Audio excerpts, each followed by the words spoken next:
Hey, everybody, welcome to the Struggling Hunters, where we're working hard on getting through these public hunts and bringing them to you over our podcast, talking about our successes, our struggles, and anything else in between. I'm Eric, I'm Joe, and we are. the Struggling Hunters. There's a little lag in the internet connection there. Anyway, tonight we got an exciting podcast.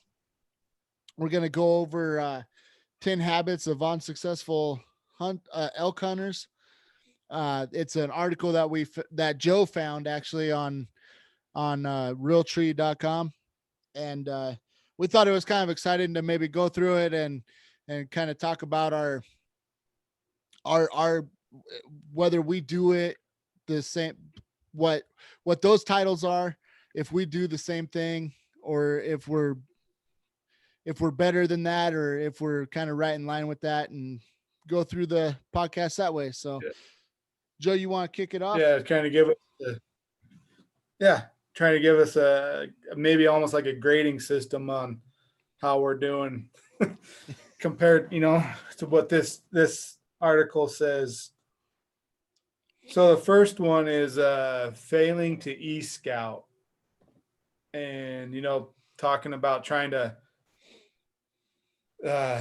learn your area the best you can before you get out there and hunt, because what if you can't spend a lot of time out there personally with boots on the ground doing scouting, you want to learn the area, and next to being out there on the pounding the ground is checking your old internet maps, whatever, Google Earth, Onyx. There's a few other things out there I think now that you can do, but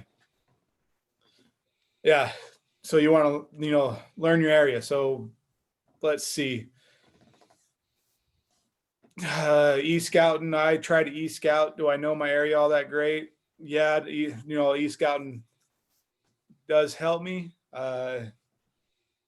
But I probably could do a little bit better actually trying to locate feeding areas maybe, or, like I think I get in there and look and try to understand the area, but I don't know that I tried to use it more for, like, oh, this is, this would be a good area where elk would be because of this.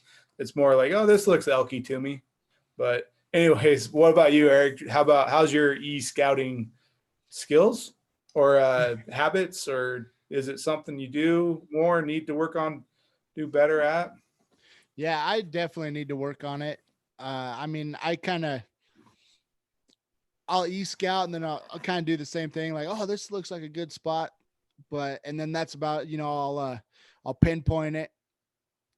And then a couple years ago, actually, whenever the first time that you came over to Colorado to hunt with me, I was trying to e-scout it and everything. And I wish I would have paid a little more attention, because it, I mean, where we were didn't get too rough, but we kind of went to a dead end sort of, because it was just straight cliff down, and I feel like that was a failure on e-scouting. So whenever it comes to e-scouting, I need to work on it a little more. I think I kind of rushed the process. It kind of looks good on overhead, and that's about all I focus on. And just pretty much, go in and try to blow it up. And I don't know. I definitely think that I need to put more time into e-scouting. I think it's pretty crucial for a couple things though. Is I mean, the technologies that we have to e-scout is awesome. I mean, we didn't have that when we were younger. We had to actually look at a real map, try to Yeah. figure it out. But but the great thing about that is you don't go in there and blow up the area before you hunt it. True. And I mean, hopefully kind of keep that area open for some good hunting if you're e-scouting enough. And yeah, it's definitely something I need to work on. I mean, I jump on my Onyx and look at my area here and there, but I could definitely The one thing that I need to probably get better at is actually using Google Earth to compare and contrast. But yeah, I don't know. That's kind of where it is. Is I need to work on it a little bit better, and that's probably some of my struggles the last couple of years of eating tag soup. That's So kind of. Go ahead. on a scale of like, we'll do it like on 1 to 5, one being needs improvement, five being, you're the guru of e-scouting. What would you score yourself? I'll probably say 2.5. Pretty average on e-scouting. But not as good as most, and not as bad as some. What about you? Yeah, I'd probably give myself a 3. I just got to do better than you. Um, no, like, like I feel like, like I do a lot of looking on e-scouting, or on maps and trying to understand the area. I think my struggle with it is I haven't, like I said, looked for areas where elk might, or where elk or the quarry might be. I think I just more like, oh, that looks like where it should be. I don't take the time to, or haven't taken the time to actually try to understand the area enough to think like, okay, they would be here because of this. But Yeah, I definitely fall short in that area too. I mean, I kind of I feel like over time probably get a little better at it, kind of understanding that. true. But yeah, as of right now, I'm pretty bad about that too. I mean, obviously making a podcast about this like kind of makes me want to e-scout better. So I'll probably jump on that this week after this podcast. I'll be on it. But yeah, but before this podcast, yeah, I've been pretty bad with my e-scouting. Is that about all you got for e-scouting? Yeah. All right, so let's go to the second one, going out too late. Do you think that you are going out too late? So I think it's kind of like like I sit here and think about it, going out too late, leaving camp too late. I feel like no, yes and no. Like, at times I might fall under, yeah, maybe getting out too late because I'm maybe getting to the spot where the elk have just left, possibly. You know, I've never gotten into them and then like been able to follow them. It's more been like me maybe trying to catch up to them. Like, so I think maybe, yeah, I'd probably fail more on the, not getting out early enough. Yes, I probably do get out. Maybe I feel like I'm not getting out late because I'm, leaving camp early. But yeah, I could, is it why I'm failing all the time? Can't really say. I don't know. I feel like it kind of depends on the time of year a little bit because um like early in the season during the rut, uh whenever you're trying to bugle, they kind of stop whenever they stop bugling kind of during daybreak. And so you kind of want to get out. What I'm trying to say is you want to get out early, almost like a little bit, like a half hour before light, to start bugling, to be in your spot to start bugling, to try to get some activity going. But I feel like saying that So, though. Go ahead. oh, you go ahead, finish, and I'll bring Well, it I was gonna back say up. like there's so many variables to that though, because I mean, I've had in the little bit of experience I've had bugling, like I've had elk bugle at weird times, not so much in the middle of the day, but I mean, I've had them bugle well into daylight hours. And so I don't know, it's kind of a catch 22 there, but I think like like during October and November, the later hunts, I feel like you can get away with it a little bit more to get out a little later, but it doesn't get dark or it doesn't get light until so much later. So it's kind of pointless to not get out there early because it'd be like Right. 7:30. Well, right. When they're moving somewhere. Yeah. So um I don't know. But I what I was gonna say, go ahead. but was sorry. I remember that guy that we bumped into during my hunt, and he was we kind of were talking elk hunting with him, and he's like, "Oh, it's so hot right now that out in Colorado." He happened to be from Colorado. I can't remember where, but now where I hunt in Colorado, we're up in the. I guess they know where they bed, and it's up in some like rocky fields or like a ledge up against a cliff or something. I can't quite remember, but he was always he was all about like we were, you know, not getting out early enough, or I don't know. We were done with the hunt, and he is. I mean, he made it seem like we were getting like we're just leaving for the day, anyways. But he was like, "Oh, you got to be up there where they're going to be bed, like hours before they get there." We were leaving the camp at like 3 in the morning to get up in there. But Yeah. he's like, "It's hot, so they're not going to be moving during the day." So I mean, yeah, I get that, but I guess I haven't been well known. I've known an area well enough yet to quite understand where those areas of the elk are returning to. It's always more or less been out there trying to find elk and hopefully not stumble. I'd more or less stumble into them, not understanding where they're going to and going from. Right, But right. Right. Yeah. Yeah, I don't know. I think at the end of the day, I try to always get out before light, but then it, so one of my tactics this year is not going back to camp and just out hunting all day.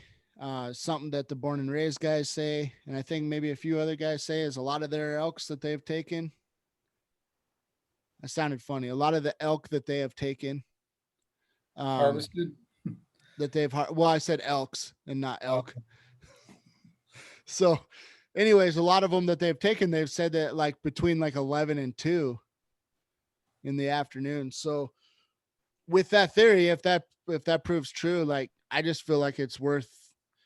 I mean, you could almost sleep in a little bit, then go out if you wanted to. But I mean, my attack plan this year for my hunt that's coming up in about 3 weeks is, which this podcast will probably drop around that time.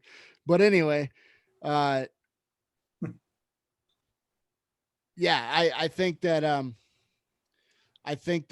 gonna hunt all day. I'm gonna try to get out before light and come back around dark.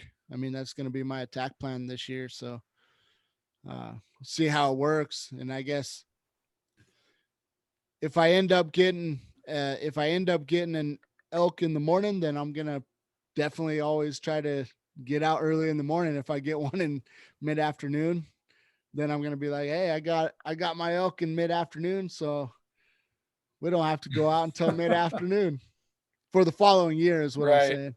That's not 100% right. true. I'm kind of making a joke, um, but yeah, I don't know. I mean, I don't really feel like that's really my problem. I guess like we're kind of making a long way of getting around to it. Is I feel like I don't really go out too late. There's probably been a few times that I probably should have got out a little before light. Like um, thought that that light wouldn't pop up till 7 and it popped up at 6:30 or something. I mean, that's happened to me a few times in the past, but I feel like I try to get out fairly early before light. That or when you're hunting during the time change and you don't take that into consideration and you use your phone as an alarm clock. Or that can happen too. Oh, that'll throw you off a whole hour. Yeah. Oh no, is that do you feel like we covered going out too late? Yeah. All right. Well, the next one is forgetting the thermals. Um, I think that is, I've been trying to do better at that this year. Uh, years past, I remember dropping into a bowl or going someplace, and especially deer hunting, like, oh, I want to get over there, but yet the wind would be blowing like my scent down in. And I know some people take it clear to the fact of, like, if the wind's blowing the wrong direction at all, they are not going where they want to hunt. Their whole hunt changes because the wind's not blowing in the direction they want it to go. I've so like I've so this year I actually tried a little bit more uh watching what the wind was doing. And two I had the two stocks I've had this year were almost successful because I did try to watch which way the wind was going and make my approach from the upwind side. And but as far as the elk side of it goes this year, I haven't really gotten on to elk to be able to play that game yet. And I was trying to think back. Maybe I got to do a little bit better at doing it, because when I was elk hunting and having elk bugling and stuff at me, I don't know that I know which way the wind was blowing.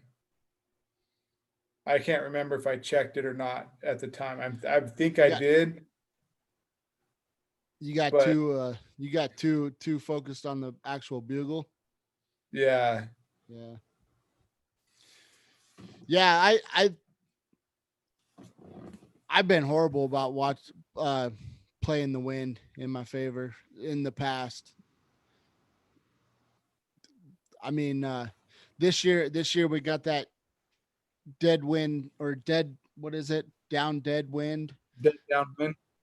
Yeah, detector, and that really helped a lot. It was nice to just pull that out and see where the wind was going, and it seemed like it always kind of worked, or for the most part, it was always kind of working in our favor, which was kind of nice.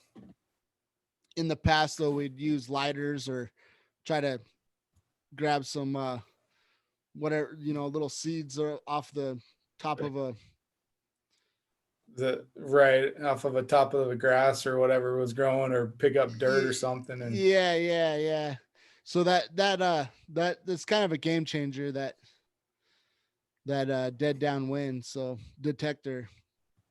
So yeah, with that said, like this year, I'm gonna definitely keep that in. I'm gonna keep that in in my book of tricks, and definitely kind of pay more attention to that.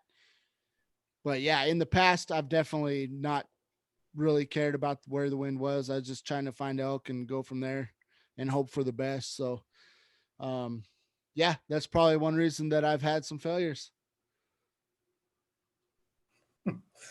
So, uh, true. let's move on to the next one.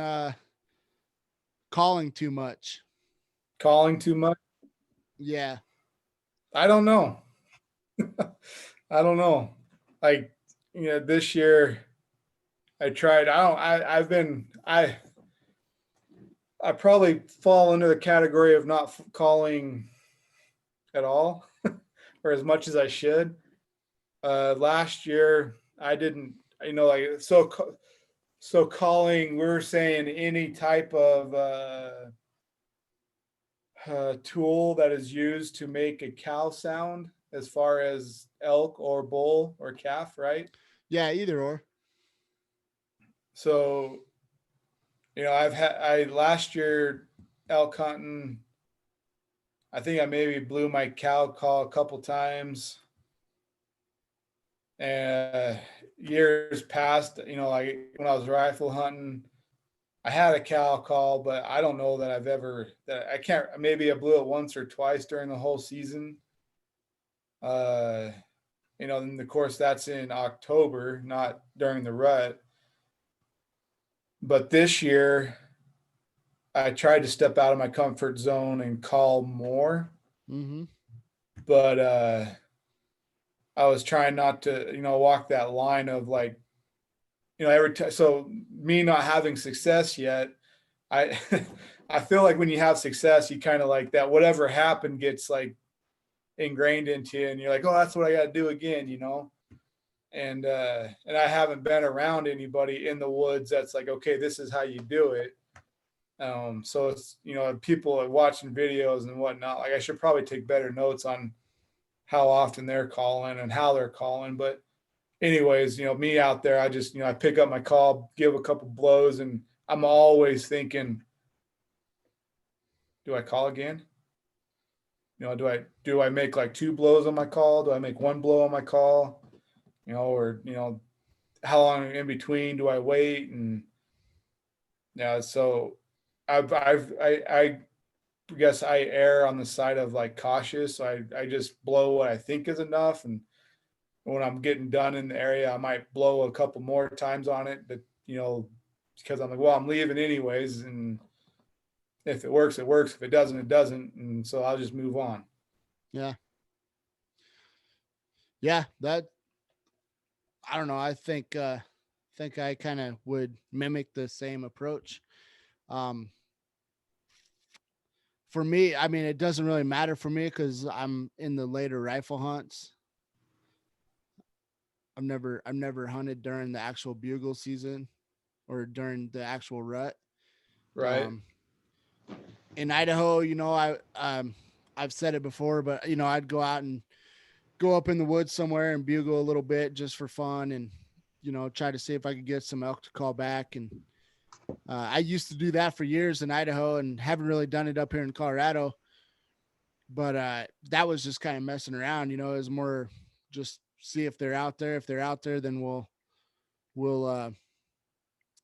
just call until they feel like stopping. And so I never really studied the whole process with calling.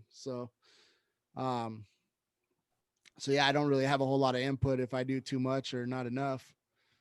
But I think I'd definitely mimic what you do. So Yeah. So then the next one is not calling enough. I feel like we kind of So I covered guess it there's though. that. Well, go. Right. And I was just gonna say that like there's that like I don't know, like that now that the next one not calling enough, and thinking back and watching all the YouTube videos that I've watched, and everyone's always saying that you gotta call enough to, especially during the rut, that you keep that bull interested, and you know, but yeah, you don't want to overcall it. Yeah, yeah. That But one's that yeah, one's that's kind of kind of all I got on that. yeah. That one's kind of a tough one. All right, this next one though, I think would be. I mean, I'm gonna leave that last one where it is because I feel like we kind of covered it Yeah. already. But the next one is being too cautious out there in the woods. I think with that being said, we got to remember that this article is covering elk hunting. So, um, so as far as elk hunting goes, it's different than deer hunting. So we'll talk as again, and continue on elk hunting. Being too cautious, I probably fall under that category of being too cautious. Yeah. Just because, again, I have, as far as hunting in the woods, your elk hunting goes, you're the only one that I've been out elk hunting with. I had a coworker a couple of years back that I'd go out with, but like he took me up, showed me where he elk hunted, but like we never hunted together. Mm-hmm. And I don't know how, he's been successful, but I can't say like how good of a hunter he was. But what I'm getting at is I kind of elk hunted as I've deer hunted, and I think so. Deer hunting, I'd always be a little bit on the cautious side, being quiet as I can. And I think you got to kind of understand maybe the situation you're in. Elk are a bigger animal. They travel in herds, and so they're going to make more noise. Where deer's smaller, doesn't weigh as much, so it's not going to make as much noise. So I guess what I'm getting at is elk are used to hearing noise, hearing twigs break. And this year out hunting, I heard an elk bugle. Even before then, though, I heard it was across the canyon from me, way further than I can even get to before the sun went down. But I heard something running through the woods. It was I was like, holy cow, there's something going through the woods. Yeah. and and then a few minutes later, I heard an elk bugle, and I saw an elk up over on the ridge away from me. So elk make noise. So I think they're then thinking back of another elk hunting situation. I was popping through these little meadows, of young growth, and I was being quiet, but I wasn't watching far enough ahead of me. But I don't know if I would have been, you know, me and this bull elk saw each other at the same time, and I wasn't watching far enough ahead. But in that situation, if I would have been quieter, I probably would have gotten this elk because I would have been able to sneak. But this goes back. I don't know which way the wind was even going, so he might have smelled me before I even saw him. Right. But but I will say I am a bit on the cautious. I've been on the cautious side. How about after my stories? How about you, Eric? Yeah, I can relate to what you're saying, because I've definitely, all the years of focusing on deer hunting, I've definitely just kind of creeped around in the woods, and just, yeah, I mean, just stayed there, creeping around in the woods, not really pushing anything, trying to be as quiet as I can. And with elk hunting, it's just completely different. Like you said, I mean, you got to make a little bit of noise, got to kind of bust through the brush. And those elk, they'll be on the next ridge. If you happen to jump an elk, they'll be on the next ridge. You just kind of told the story that basically explained that. They'll be on the next ridge before you know it. And if you were trying to track them down, you'll never ever catch up to them if you're being cautious through the woods. So I mean, I don't know. I think that there's different techniques that you could take. I mean, if you kind of know where elk are and you're wanting to, put a stock on them, and you know, Right. maybe you don't want to bust through the brush. You want to be a little more stealthy, and it just kind of depends on what situation you're in. But when you're elk hunting, just don't worry so much about trying to not break a twig. Just get to where you're trying to go, or Right. keep pushing them, and try to run into them that way, because they are expecting you to, or they're expecting noise if you're an elk. So I mean, they're not going to be too frightened. But I don't know, I feel like if there's a lot of pressure, though, they're probably a little more jumpy. True. And so every little noise, they probably take a little more consideration of what that could be. So, Right. but that's But about a, is oh, go that ahead. being is that being too cautious? Thinking Like, about if they're too jumpy. yeah.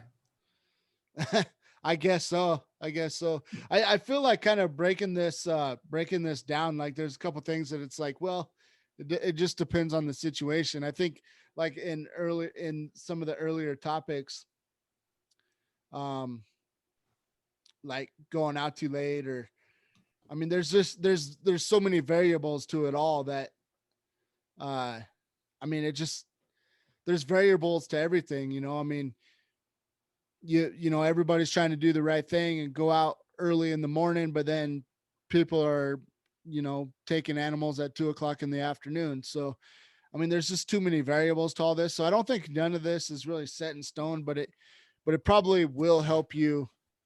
It probably will help you, a lot, Gain, be more successful. and I was gonna think too, gain the skills necessary to become successful, or to puts you in the opportunity to, it gives you the proper habits to put yourself in a situation to get successful, to become successful. Yep. So we'll move along.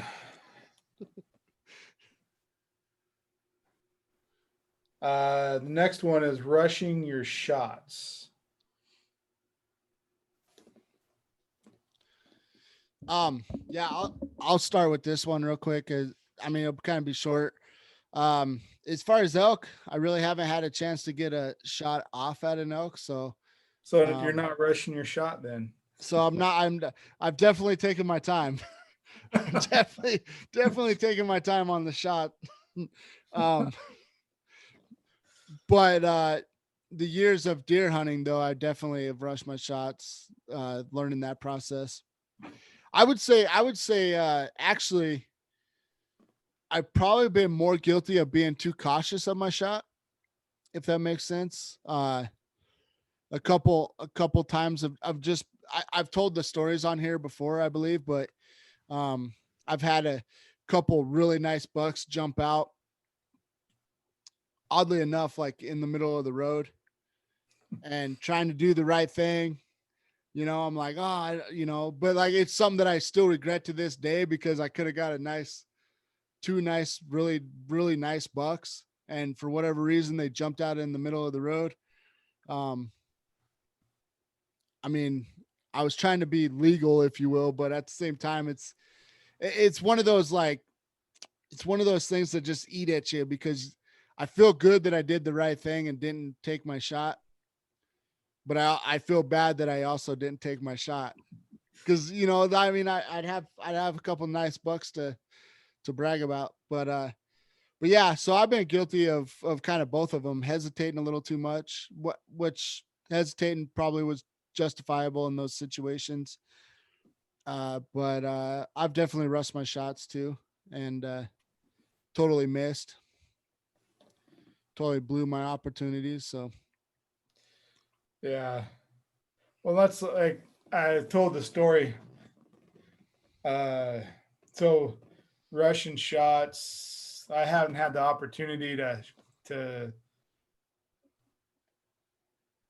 this year to put a shot on anything. Last year, I could have shot at a cow, but I stood too long staring at it, and it got tired and ran away. So, but I didn't. Anyways, I couldn't. I wouldn't have. And then that when I was talking about that bull in my story that I was going through those little meadows, um, it's kind of funny. I know I've talked about this on this particular hunt on the podcast before, but it's kind of one of my only opportunities, so it's going to come up again. But it's after talking about these scenarios or these topics and rushing your shot, it's kind of interesting because like I can place this shot on this. I had an opportunity for this elk to shoot it, and it kind of falls under rushing the shot and planning the shot. And I say that like I say that because I knew I shouldn't say I knew, as it took off running, it had like this little group of trees it was running through. And as I was looking in the direction that elk was running, I saw an opening in the trees. And so I figured, I was like, well, if he's running anywhere and he's going to run through that group of trees, or that opening, that's going to be my only shot. So with that, I probably had like 2 or 3 or 4 seconds. So in those seconds I had to plan, I could, I knew that if he ran that direction, my gun would have to already be in that tree opening. So I put my crosshairs on the side that he would have been running from. And then it turned in. So it so happened that's where this elk ran through. He ran right through this little opening that gave me, a split second or so to shoot it at kind of a full run. Um, with that being said, it was a rushed shot, being that it was a running elk. Like it would have been one of those, like as soon as I saw a hair in the center of my crosshair, I had to pull the trigger or moved with it. And I, like I think I was going to pull the trigger as soon as it ran into my crosshairs. And it's kind of funny because I had enough time to plan the shot, but because it was a running animal, it turned into a rush shot. So like it, in a way it wasn't a rush shot, but at the same time it was a rush shot, if that makes sense. Yeah, Um, I'm picking up what you're putting down. but like, yeah, and like my deer I shot a couple years back, I had time to set down on him, but I think like, yeah, trying to give yourself the better situation and try not to get into those rush shots. So like, yeah,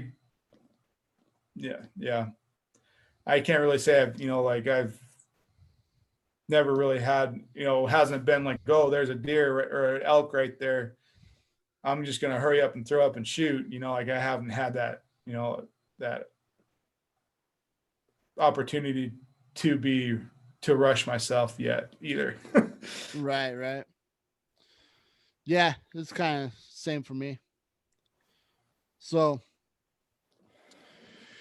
Joe, what about not hunting over wallows? uh, I can't say that I've ever come across wallows till hunting with you this last year.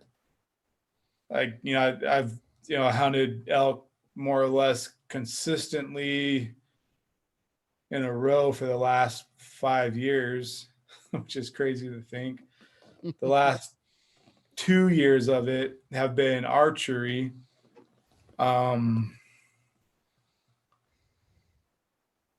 But I haven't came over a wallow until with you this last past hunting season.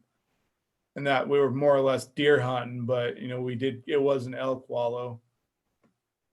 But and I can, I guess so this is kind of geared more towards hunting some of these topics we're talking that are written in this article kind of seem like they can be geared towards any hunt, but this particular one, hunting a wallow, I think it feels like it may be more geared towards a archery hunt because the elk are going to come into wallow to cool off, and but then in the later season they might be coming to the wallow to get water, but so archery season it's hot and to get water. Later in the season it's mostly just a water source. Yeah. But as far as hunting a wallow, I never really had the opportunity to hunt one. Yeah. So I don't know. I can't, I feel like that one's not quite fair enough for me to, I don't know. Maybe that's what I'm doing. One of the things I'm doing wrong is, not finding a wallow. Yeah. Well, I don't know if it's in, I don't know if it's, I don't think it's in this one, but I think I recently just heard on a podcast somewhere about wallows, uh, that sometimes elk will be bedded down like not very far away from them sometimes, and during the day. So if you come across one to like when you hunt it, it might be in this article that I read. I can't remember where I read it at, but um, yeah.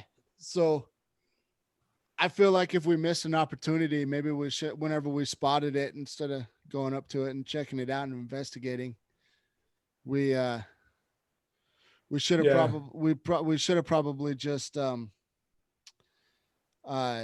kind of stayed away from it and seeing if we could see anything around, see if we could hear or see anything that's around true. it. Another thing that kind of comes to mind too is, with that being said, is using our dead downwind detector, figuring out which way the wind's blowing and just kind of maybe, doing a circle around it Yeah. and and trying to see if we can come up with anything. Yeah. So I think we kind of made a small mistake there, but I mean, I don't know. It was cool because that was the first wallow I ever seen too. So it was kind of cool to go up to it and investigate it and check it out. And so Yeah, but live and learn. live and learn. Next year, if we find a wallow, we'll try to stock it, see if we can get something to pop out. That Yeah. thing. I mean, I don't know how fresh it was, or Well, if I think there was something in it recently. Well, recently when we were there, because there was mud clumps that was thrown out of the area and they were still wet. yeah, So I guess with that being said, yeah, we probably should have done a circle around it. yeah, yeah. I kind of wish we would have see if we could have popped up anything, but I don't know. Just another mistake that we got to work on for next year. Yeah. You want to get the next one? Yeah. So the next one is hunting old sign. So meaning you come up to an area and you notice there's a lot of scat, a lot of droppings, uh, maybe some old rubs, um, a lot, maybe some tracks, but the tracks aren't fresh. And so you maybe think, you found a decent spot. So that's you kind of get hung up in that because you're like, oh, it's sign all over the place. But in reality of it, being that elk are nomadic, like depending on the year, you might have been where they were earlier in the season or earlier. That might have been where they were during the beginning of the springtime or the beginning midsummer, and then yes, there's sign there, but they've already moved out up to higher elevation or lower elevation, uh, just because the time of year. So, that's one thing that's kind of for me to keep in mind is, yeah, understanding the sign that you're looking at and trying to get a understanding how old it is. So that way just kind of, okay, they were here. I know they're in the area, but where would they have gone from? What type of year is it? Is it pre-rut, post-rut, end of the rut, or what? And trying to decide where they may have moved to. Yeah. Yeah, I don't really have a whole lot more to add to that. I think I've definitely probably been guilty of hunting old sign over the years. Yeah, Um, I got that being said, thinking about it, like I know it's hard to really tell, like that area that we hunted last year that we got onto some scat. We got into a couple of fresh droppings, not a lot, and some tracks. But I was trying to remember if I think we felt like they were in that area at least somewhat around the time that we were there. So I don't know, like that was a good looking draw that we were watching, and we did hear something bust through the forest or the wood, the canyon on the opposite side that we were sitting on, but we never saw anything. yeah, I think we were on them. It was just the only downfall of that little spot was it was so thick. It was just hard to see anything. Yeah, But with that said, yeah, I mean, there was some sign. Um, I think, actually, I feel like we kind of saw a lot of scat. And I don't know. I think I got excited about it just because it was kind of another. We were just kind of not really seeing a whole lot. So whenever I saw that, got a little excited, tried to make it a little fresher than what it probably was in I my think head. that's something that, like, in a way that I fall guilty of it, is you want something to be so bad that you just kind of like get stuck in that rut, of like, oh, the here's some elk poop. Oh, they're in the area. They must have been here, I'm going to say yesterday, because there's elk poop here. Yeah. Yeah. but really in reality, that's been sitting there for 2 or 3 months or a week. Yeah. Yeah. I definitely been guilty of it. Just wanting to make it fresh. I'll tell you, I don't know if, just speaking of sign in general, the one thing, the one thing that you're strong at is you catch a lot of sign, like whether that's tracks, scrapes, or scat. It seems like you're always, whenever we're hunting together, you kind of catch a lot more than what I do. You, I don't know, just kind of a Yeah, well, I try to uh, pay attention to what's going on around me, or not. I should, like like what's out there. yeah. Yeah, it's good. I don't know what I look at, but for whatever reason, you seem to catch a lot more of it than I do. But it hasn't paid off yet, so No, but it will though. It will. Will be this year will be different. yeah. I keep saying that. I should knock on wood real quick. Uh, All right. Well, our last one here is busting through bedding areas. and Um, I think with that we should probably read a little bit of it, so just so that way, like, you know, for me, I don't know that I've ever, like, I kind of understand that where what a bedding, what, like where they would be bedded. So this says, quote, all tall dark timber can serve as an elk bedding area. Certain stands of quaking aspens are preferred to, but in September, elk prefer the coolest haunts, which are usually north-facing slopes and dark timber, as mentioned earlier. Use caution when still hunting through such areas.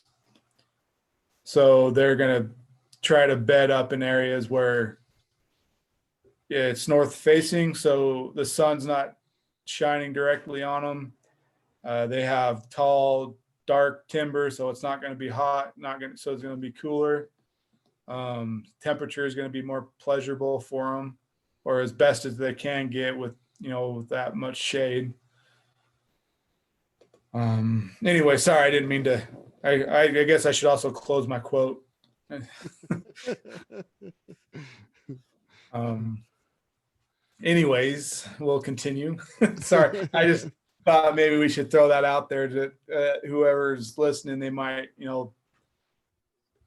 understand what a bedding area is, because I tried to think that, but I will say I'm guilty of going through those areas and not quite thinking of them as a bedding area, more as like, well, there could be elk here.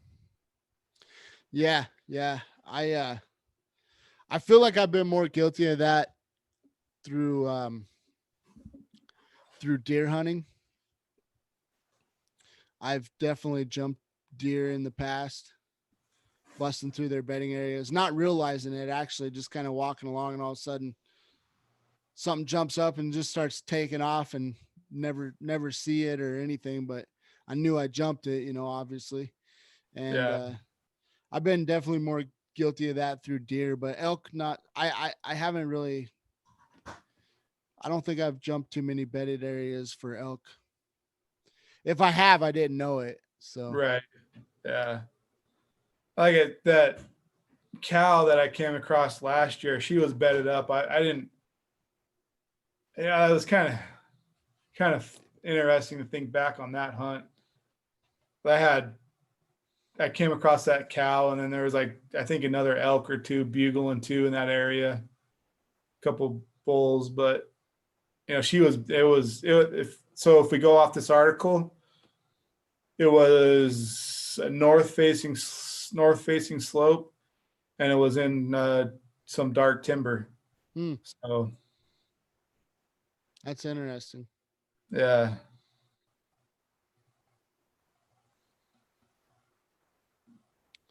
Yeah. So pretty much happened to you then.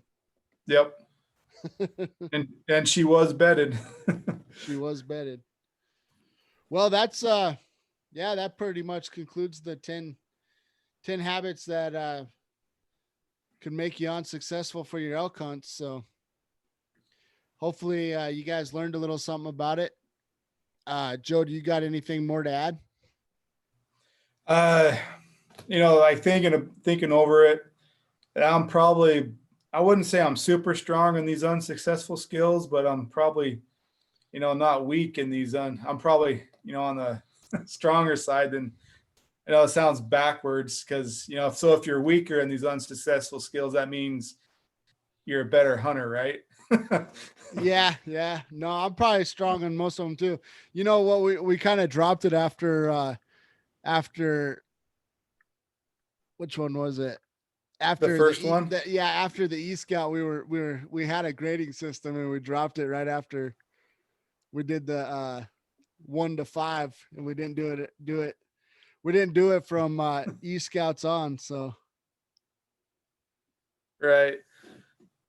But anyways, so yeah, so I guess in closing too, like, yeah, I know I have I need some skills yet to be desired, and that's been kind of those last 2 years of bow hunting, I've been trying to understand that a little bit better, and I'm kind of coming up with my weaknesses of why I feel I think at the end of the season of both our seasons, we'll both sit down and maybe write our 10 reasons why we're unsuccessful and have that as one of the podcasts.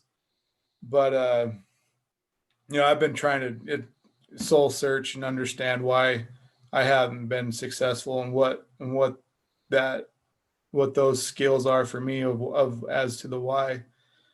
But and trying to break, I think, breaking those habits is harder than you realize it is. Because you don't know exactly what you're doing wrong. You're doing something wrong, and then it being that elk hunting is already hard. It's hard to reward yourself with the correct habits because of how harder it is to hunt them. you know But what? That kind of brings me back to I want I want to read this little part because I mean elk hunting is extremely hard. Matter of fact, that's kind of what what the first part of the article says. Anyways, it says elk hunting is extremely difficult. All elk hunters combined shared approximately 10% success rate. Of course, that rate is higher and lower at certain units, and individual success rates vary based on hunter skills and experience. Nonetheless, it isn't uncommon to go empty handed 5 seasons or more in a row. So, like, I don't know, that 90% of people fail, or yeah, yeah, 90% of people fail at elk hunting. And for in 5 to 6 years in a row. yeah, yeah, yeah. So, I mean, I think you just got to keep plugging away, try to find your spots. I mean, that's the one thing. Like, I've been kind of hunting the same mountain range for the last few years, but with that, I've been hunting different areas of that mountain range. And this year, I'm gonna hunt another spot, hoping for some success. Kind of going off of something that a guy that I know told me, and so I'm really hoping it pans out this year because of it. But um, yeah, it could be tricky out there, and only 10% of people are successful. So that's that's worse than a baseball player. They're at Yeah, least they're at least 30% successful. So I don't know. I just think that you just got to keep plugging away. It's one of those things that we're the struggling hunters for a reason, and it's just one of those things that you got to keep plugging at, and trying to get better every year. I really feel like sometimes, like, we make mistakes out there. We're still trying to learn the best and most efficient way to hunt the elk. and we're still making mistakes, but sometimes you could do all the right things and still end up empty, you know? Yeah. And it gets really irritating though whenever people are like, "Oh yeah, I walked right outside of camp and got my deer," and you're like, Right. "Or got my elk." Like, really? I I crawled around all over the mountain, didn't see a thing. Right. So it's just one of those things, man. That's the beauty of it, though. I mean, that's really what I think everybody loves is you're trying to get better every year. You're trying to do the best you can every year. Chances are you might not get it. You might not get successful, but you just keep plugging away. I mean, I don't know. I mean, we've talked about this in past podcasts, but I don't know why I keep going back every year, but I just love it. And I can't, I can't stop. And I know I'll be successful. I mean, it's been a rough couple years, but I know I'll be successful. I know it'll all happen. Just got to be at the right place at the right time. Try to do the right things. True. I Very think that's hunting is one of those things that has so many variables in it. That's why you can make podcasts about it. You can make all this content about it because there's too many variables. I mean, you could do all the right things and still end up short. So, or you could do all the right things and be successful. You could do all the wrong things and be successful. right. True. So, just one of those things that you just got to get through. And one day the stars will align in your favor and you'll get successful. But Correct. every tip helps. I Right. think that's the point of all this is this podcast tonight was just trying to go through some of our failures, whether we kind of relate with these topics or not. Some of them I didn't because, like you said, you know, it seemed like it kind of pertained more to the archery hunts than it does rifle, and so I didn't quite align with all of them. But for the most part, yeah, I mean, we just gotta uh they're just little tips to help us in our hunts to try to think about when we're out there and help us try to increase our percentages of being successful. True. Very true. But that's all I got. Well, sounds good. Let's go ahead and get out of here, Joe. And thanks, guys, for listening to another episode of the Struggling Hunters. Um, we are we're doing pretty good. Thanks for all you guys' support. Thanks for really listening to us every week. We really appreciate it. Joe, I'll let you sign off. Thanks again, guys. Happy struggles and good luck to you. We're out. Toodles.